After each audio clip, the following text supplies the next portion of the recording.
All Hey, right. what's up, everybody? It's Monday, October 25th. Back in action here, going over a few hottest topics in the crypto verse. Bitcoin's ranging around the $60,000 range, and everyone's waiting to see if we're going to head up or if we're going to head down.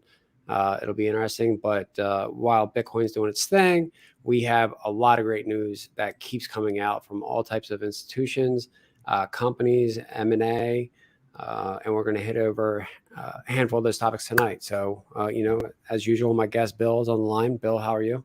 Good, good. What a week. I mean, I didn't think it would be possible to top last week with all the ETF news, but it's crazy. So, the big news today, early morning, it broke that Mastercard would be officially joining the crypto universe, and they're going to be not only allowing and building payment rails for merchants to accept crypto for payments and services. Also, they're going to have rewards for different credit cards, etc. So this is an area that's being tapped heavily. I expect Visa, I expect Mastercard, American Express, everybody to follow suit. So this is big news, and I think it's under appreciated at this point. Yeah, I mean, why do you think it's not being talked about? I mean, I read the article, and it seems like practically wherever you can currently utilize Mastercard, you're going to also be able to integrate crypto. Yeah, I think for people familiar with crypto and people invested in crypto, like again, nobody's spending their crypto, and nobody's going to be, passing up huge gains to buy a cheeseburger. But still, you can't deny the fact that like this is a huge company, huge entity, and the traditional finance world is embracing crypto, and I think it's a good thing. Well, what else? I know the article mentioned something in rewards, earning rewards back in crypto, also utilizing the Mastercard services. What do you think that means for the users? Yeah, I think it'll be interesting to see how they structure it, right? Because BlockFi was the first people to launch their card rewards back in crypto, whether it's a stable coin or whether it's Bitcoin or something like that. That will be the interesting thing. Because hey, who wants why not pay your bills with a crypto card and earn Bitcoin back or something like that? And how big of an impact do you think this will have on the market overall?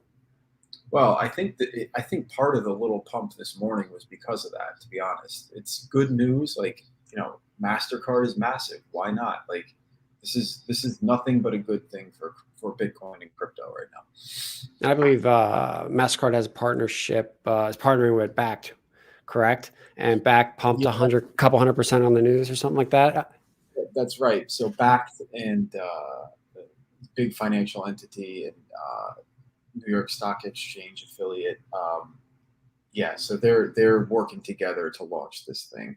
And then the other news was Citibank in their credit system. They're going to be launching a similar setup with traditional banking systems and payment rails for crypto as well. So that went under the radar as well. But Citi is another huge entity, and yet again, we're seeing continuous continuous involvement in the traditional finance and crypto. So again, this is all good stuff, and eventually they're all going to bend the knee to the mighty Bitcoin.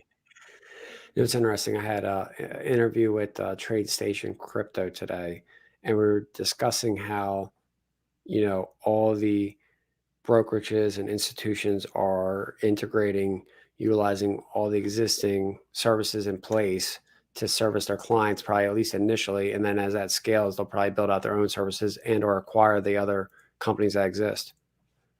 Yeah, that's interesting. Definitely, definitely a strategy for sure. All right. Also big in the news, beyond Mark Zuckerberg getting a lot of heat, with everything going on publicity wise. Facebook also announcing that they're getting big into the metaverse with like over 10 billion or so to invest. Yeah, so this is crazy. I personally, it's almost like Zuckerberg and Facebook missed the boat on crypto, and now they're trying to gain the upper hand in the metaverse. Which, look, they've got one of the biggest platforms in the world. Facebook is the one of the number one social media platforms, and if they want to use that and leverage that and essentially airdrop the ability to enter their metaverse, which would be a private entity, um, why not? I think it's kind of a cool idea. It's almost like there'll be competing metaverses, whether it'll be a Facebook universe and then a Twitter universe or something, and then there'll be decentralized ones as well. But yeah, I mean, either way, like if Facebook can create their own metaverse, run ad campaigns inside that metaverse, all these different things, rental properties, real estate, all the different things that people are talking about inside these DAOs. Facebook is going to do it. They're going to centralize it, and they're going to get ad revenue, and they're going to get revenue, period. So it's kind of cool. It's kind of creepy, but I probably won't use it. Well, I mean, we were always kind of the crypto industry is kind of always battling against those centralized services, or at least trying to build something, a better mousetrap for everyone to use, where they actually are more incentivized to use the platform versus the companies making the revenue off of them. I mean, how do you think this kind of goes up against Facebook? And, are we just going to have many different metaverses like we have multiple social media platforms? Yeah, I think so. I think there'll be two things. There'll be a CeFi version of metaverse with is Facebook, Twitter, Instagram, everybody out there, and then there'll be another company that springs up that does a centralized metaverse. But then there's going to be a decentralized metaverse out there, similar to how there's different blockchains and competing blockchains. There'll be multiple metaverses with different perks and different reasons to join, reasons to become involved, and then there'll be like Cosmos style inter metaverse connectivity. So there'll be the ability to join different metaverses and trade tokens, property, whatever.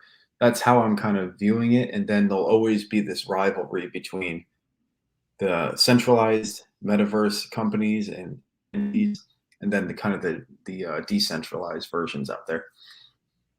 That's my thought. I have no idea where it's going to go. I know we're all speculating, but it's interesting. At the least, what the one thing they probably would bring to the table is that they can quickly educate the billions of users that they have existing on their platform of what the metaverse is and how they could utilize it, whether they decide to stay with Facebook's or go to some of these other more decentralized platforms that are being built out. Yeah, definitely. Like if Facebook has users, that's one thing. So whatever they do, they're going to be able to onboard people easier, quicker, and faster, and you can't deny that. So, hey, I wish them the best of luck. That's all I can say. Well, that's like PayPal, all these payment services that are kind of already integrated crypto. I mean, that was like drove leaps and bounds to bring more users into the crypto ecosystem at a very fast pace. Yeah, that's right. Definitely. So anything else left on the metaverse that you want to kind of outline tonight? I think much like DAOs and much like NFTs, I'm not going to ignore it this time, and I'm diving deep into it. And for sure, there's something out there. Like I'll leave it at this. I'm envisioning a metaverse where there's all aspects of life right now, meaning commerce, advertisement, property, etc., entertainment that's involved inside the metaverse. And just like there's concerts that are inside metaverse universes currently, and there's exclusive access through tokens, there's going to be this whole dynamic world. And we are really just cracking the surface right now. So it's kind of exciting. All right, let's move on to the Ledger X acquisition and tell us what that's all about. I mean, FTX is kind of dominating the space, especially in the last 6 to 9 months when it comes to brand name. Yeah, so Sam and FTX are at it again. Ledger X was one of the original options platforms for U.S. investors. So they offered Ledger X, and then there was a different version for smaller contracts. And this was a company that we actually met and interviewed back in 2019. So team was super dedicated, small group. I think they're both ex Goldman Sachs. I think they're Y Combinator too. I can't remember, but super talented husband and wife team. And they built the options platform for Bitcoin. So it was settled in actual Bitcoin. So they were one of the first people. So there was Deribit, LedgerX, and then a couple of other platforms out there. They ran into some issues, if you remember, back in 2019, I think it was, or 2020, in terms of regulatory compliance and stuff like that. They were able to get everything together. Users are on the platform. There's a specific type of people that look for options and strike options out there. And I think they built it perfectly. Sam saw the opportunity, especially with the peak of the bull market coming. It makes sense. It's a great acquisition for Sam and FTX. I mean, what do you? How big do you think FTX will be? I mean, right now, it's traded multiple billions pretty quickly. Yeah, it's interesting. Like, look, it attracts a certain type of person. I personally don't like the platform. FTX.us is clunky. It's not user friendly, in my opinion, but I'm also not a trader. So there's diehard community involved in it, and people love it.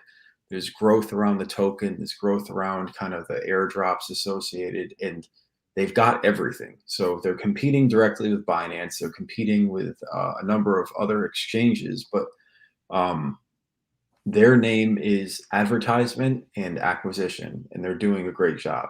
The Tom Brady commercial, the buying the rights to the arena, it's huge. And then did you hear that there was a certain area in the stadium, and they basically got the seats down. I think it was like 200 people each got $500 worth of crypto inside the stadium. So that's kind of cool. It's a great way to onboard new people. Dude, when you have revenue like that, I mean, you kind of have a lot of options, right? Exactly. I mean, what do you think that he strategically kind of picked South Florida? I mean, Florida's been pretty open in discussion about the crypto regulations. I think FTX is currently getting set up in the Bahamas or something like that too. Is that correct? Yeah, that's recent too. They're setting up in Bahamas. Yep. So that'll be quick access to Florida. It seems like they're kind of trying to lock down that territory a little bit. Yeah, and with Florida being the crypto hub and Miami specifically, it makes sense. So they're outside of the US for regulatory purposes. They've got their US entity set up. They can do their mergers and acquisitions all through the Bahamas and be what, 50 minutes away? I think that's what the flight is. So yeah. All right. Well, let's move on next topic of the day, and that's definitely Tesla, right? I mean, Tesla's been a story for the last probably a couple of years in the market because it's just rocketed up. It kind of took a break, and now we're seeing all-time highs. What's Yeah. happening there? It's crazy. So Hertz rent a car. They came out and they ordered 100,000 electric vehicles from Tesla. So the exact makes and models I don't know, but this was big news. So I mean, especially with a company like Hertz, who liquidated a lot of their inventory during the pandemic, um, buying 100,000 Teslas, that's sending a message to the industry. It's sending a message to consumers.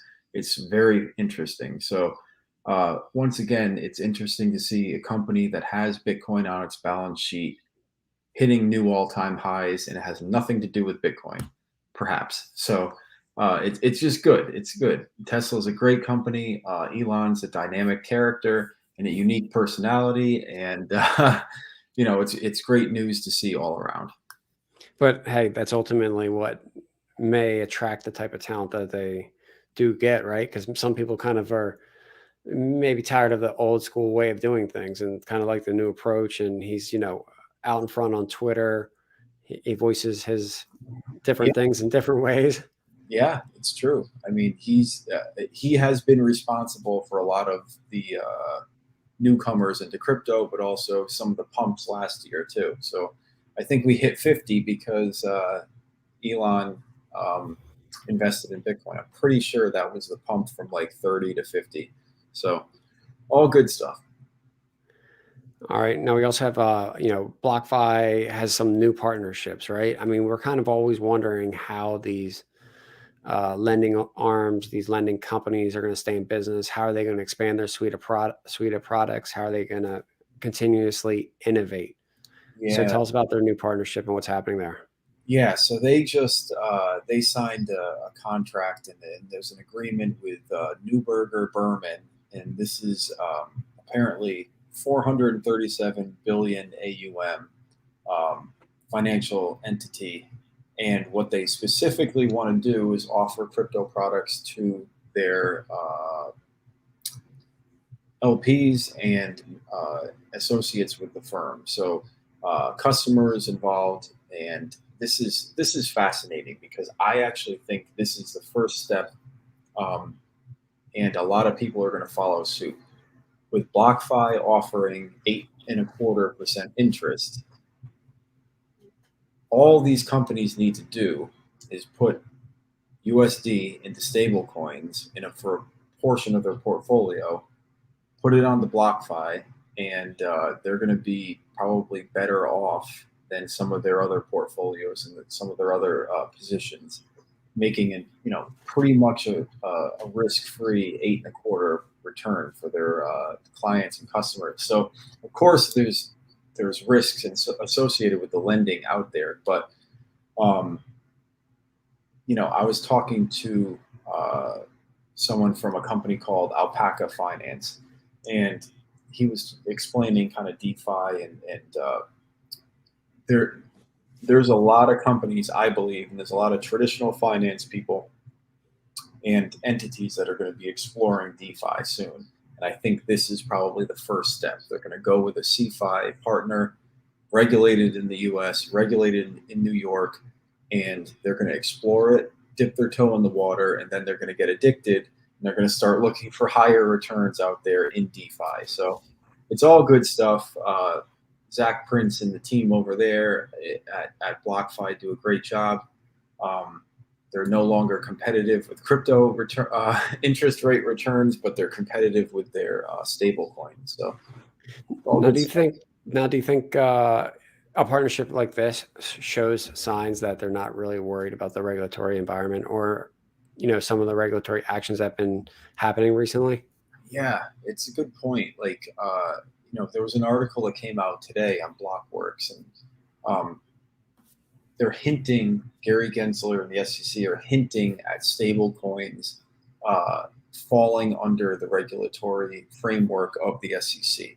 Now, any type of move would require Congress to vote a law into effect that would say, hey, like, stable coins need to be regulated because they're pegged to the US dollar. Um, I think there is going to be some sort of uh, enhanced KYC and regulatory framework involved with stablecoins, especially with CeFi in the US. Other than that, it's going to be very difficult.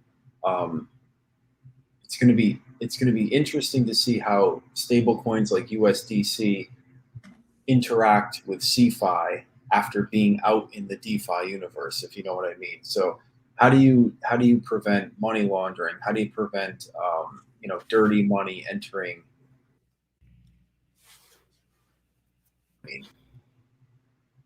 So it's interesting.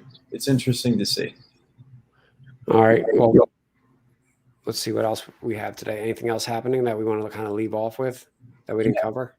I think look, last week we saw two ETFs launch, Valkyrie and the Pro Shares, I believe it is. Um, we did get final news about Grayscale's position, right? So Grayscale is not only looking to convert their GBTC into an active ETF, which is redeemable, But also, they didn't stop there. They said they want all of their entities to eventually convert to an ETF. So again, last week I talked about who's the best company in the space right now with the most experience, most security, no hacks, a deep understanding of the regulatory framework, proven custody provider, and it's Grayscale. I think the ETF gets approved, Grayscale converts, and that's going to be the first mover. That's my prediction, and I think it'll happen in 2022. Yeah, I definitely don't think anything's happening before the end of this year. You think Grayscale is just a leader because they obviously been in the space the longest with their trust? Yeah, I think that that means a lot. Like people don't realize that Grayscale's probably one of the older companies in the space, and they know what they're doing. The team, Barry Silbert, have been doing this for quite some time. Michael Sonnenschein and the other members are trusted in the space. They have the respect of the other entities out there. It makes sense, right? And they have the most experience with both crypto and bridging that with the traditional regulatory framework that is kind of the U.S. SEC and other entities out there. So, look, it just makes sense. It makes sense. They're going to convert it. It's going to be the first ETF. That's my prediction. So, and again, it's going to be the battle of fees, right? Some people aren't going to like a Grayscale ETF because I bet you it'll be more expensive. And then Fidelity will have one. A number of other entities will have them, and then whoever's the cheapest, people will flock to. What'll be interesting is if people can pick up a leverage through their brokerage account on this spot ETF, because I mean, right now, through like Interactive Brokers, you could be at like maybe 125 bips, depending on your account size to borrow, which is really cheap, considering what we're seeing in the crypto markets, which maybe 3, 5, 8, 10. That will be interesting the day that comes, because I feel like that's the day people will be juicing up. The returns will get juiced up and they'll get levered up.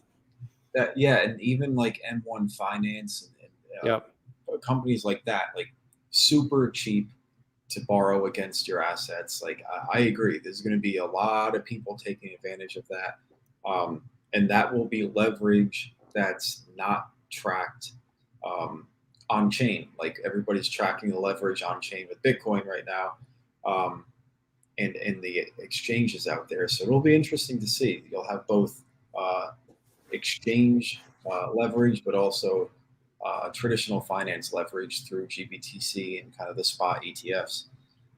All right. Well, appreciate jumping on tonight, and obviously hitting the news, and we'll look to pick it up again next week. And for anybody listening, please feel free to leave a comment, subscribe, like, follow. If you guys have any questions, leave them there in the comments, and we can always bring those up and answer them on our next week's call. Awesome. Great to be here, and look forward to next week.